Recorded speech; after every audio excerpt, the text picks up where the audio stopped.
નમસ્કાર મિત્રો, કેમ છો? મજામાં ને? હું છું નરેન્દ્ર ભુવા, ફરી તમારી સાથે એક મહત્વનો ટોપિક લઈને આવ્યો છું.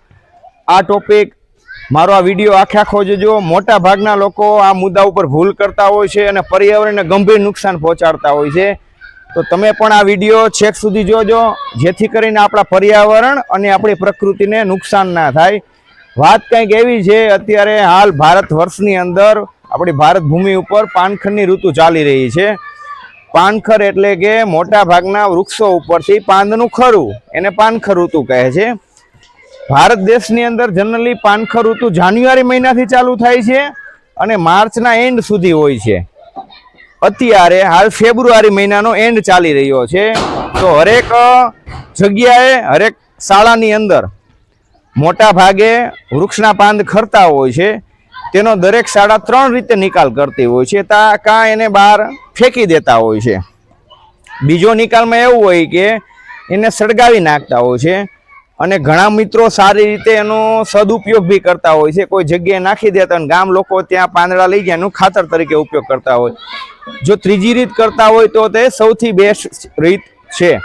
પણ જો પહેલી રીત હું એક વાત કરું કે ઘણા વાર એવું બનતું જે પાંદડા છે એને આપણે ફેંકી દઈએ તો વાંધો નહીં, પણ જ્યારે નુકસાન એને સળગાવવામાં આવે છે ત્યારે પુષ્કળ પ્રમાણમાં તેમાંથી ધુવાળો નીકળે છે. હવે ધુવાળો નીકળે છે એટલે એક તો હવામાં કાર્બન ડાયોક્સાઇડ, મોનોક્સાઇડ જેવા વાયુઓ ભળે છે અને આપણી પ્રકૃતિને ગંભીર રીતે નુકસાન પહોંચાડે છે. એને બદલે આપણે જો આ પાંદનો સદુપયોગ કરી તો આપણા પર્યાવરણ અને પ્રકૃતિને ઘણો બધો ફાયદો થાય એમ છે. તો આપણે એને પાનનો કઈ રીતે સદુપયોગ કરી શકીએ? તો કે એવું કે જ્યારે કે શાળાની પરિસરની અંદર મોટા ભાગે જ ઘણા બધા વૃક્ષો વાવેલા હોય છે. વડલો હોય, પીપળો હોય, બોરસલી હોય કે લીમડો છે. આ બધાના પાન ખરે એને ભેગા કરી લેવાના અને પછી શાળાની અંદર જ્યાં જ્યાં વૃક્ષ હોય એનું ખામણું હોય. જો મેં અહીંયા એવું કર્યું, આ આપણે કરંજ ઝાડ છે એનું એ ખામણું કરેલું છે ને, જો અહીંયા ત્યાં મેં બધા પાન નાખી દીધા છે. આ કરંજનું ઝાડ છે. અત્યારે જો આમાં પાન બધા ખરી જાય, શું કામ? પાનખર ઋતુના હિસાબે. ત્યારબાદ આમાં નવા પાંદ આવશે. હવે આ પાંદ છે એ ડિગ્રેડેબલ હોય છે, વિઘટન થઈ જાય છે એનું. અમુક સમય આને પાણી આની ઉપર નાખો ને એટલે તરત જ બેક્ટેરિયા દ્વારા વિઘટન પામે અને ખાતર થઈ જાય છે. આમ જો ભૂકો થઈ જાય છે આનો.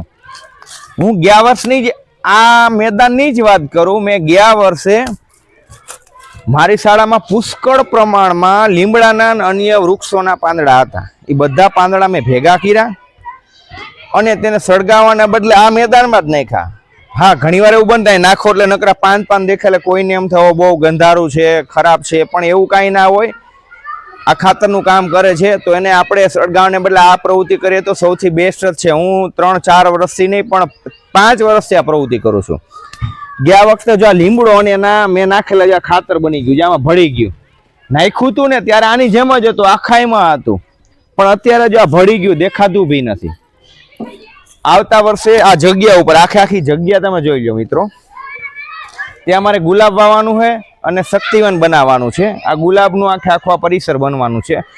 તે ગુલાબને સારી રીતે ખાતર ને એવું બધું મળી રહે એ હેતુથી હું અહીંયા તમામ પાન છે અહીં નાખું છું અને ખાતર બનાવું છું. હવે અહીંયા જે પાન નાખવાથી પ્રકૃતિને શું ફાયદો થાય? આપણે એને સળગાવી નહીં તો એક તો એ ફાયદો થાય કે જમીનમાં ભેજ લાંબો સમય સુધી ટકી રહે.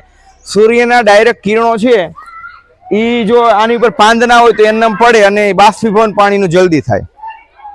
એને બદલે પાંદ પડે એની ઉપર આપણે જે સૂર્યના પ્રકાશ પડે અને એ પાંદડા ઉપર પડે એટલે પાણીનું જલ્દીથી બાષ્પીભવન થતું નથી.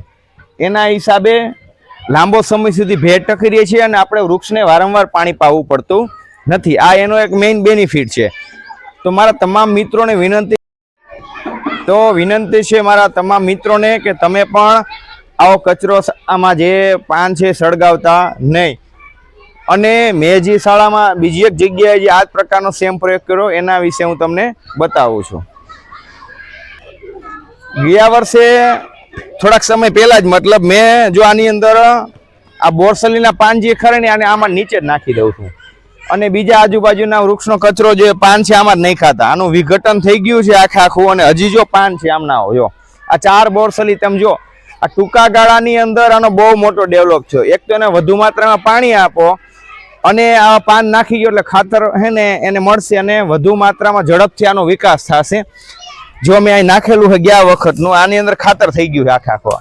અને પાણી બહુ પાવું ના પડે, છતાંય તમારી પાસે સુવિધા હોય તો તમે પાઈ શકો. આ રીતે હરેક શાળા પ્રયોગ કરે તો આપણે પ્રકૃતિને નુકસાન થતું અટકાવી શકીએ છીએ. જય હિન્દ, જય ભારત.